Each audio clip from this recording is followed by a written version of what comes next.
i avui ens hem trobat per un any més per fer la festa, la competició amb els pobles amics de Vilanova i de Torredembarra dels desafiaments.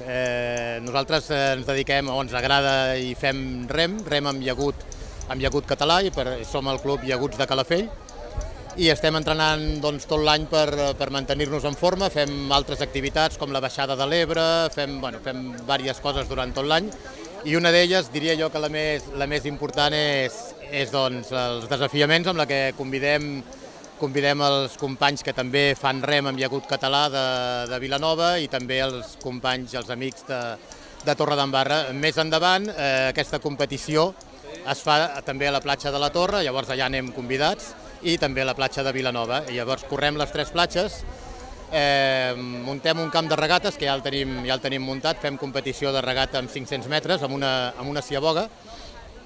És bastant, a nosaltres perquè ens agrada, ho trobem bastant espectacular i bastant divertit, és un repte, i bé, la gent que no li agrada i ho prova, també animo des d'aquí a la gent que vulgui provar a remar amb llagut, es connecti a la web de Llaguts de Calafell i pot venir a provar-ho. La competició, com us deia, és de 500 metres, és anada i tornada amb una sola siaboga. La siaboga és la maniobra de girar.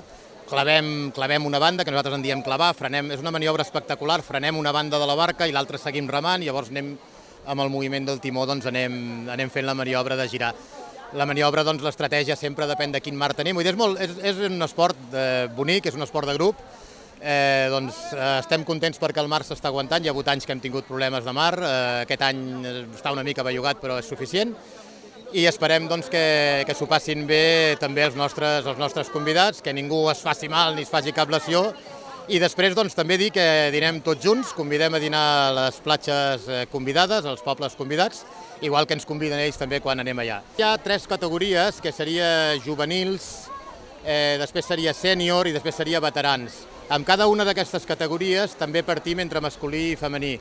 Llavors, cada una d'aquestes categories, amb masculí i amb femení, ens enfrontem amb l'homòloga categoria dels pobles del costat. Llavors, per exemple, si sortim veteranes, sortim veteranes de cada un dels 3 pobles amb una barca, amb cada una amb el seu carril.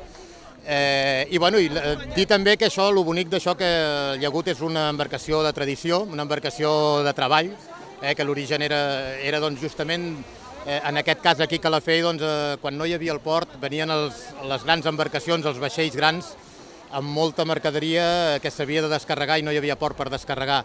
Evidentment, els vaixells no podien apropar-se a la platja, i el que feien era, amb llaguts, la gent anaven a buscar la càrrega i cobraven per viatges.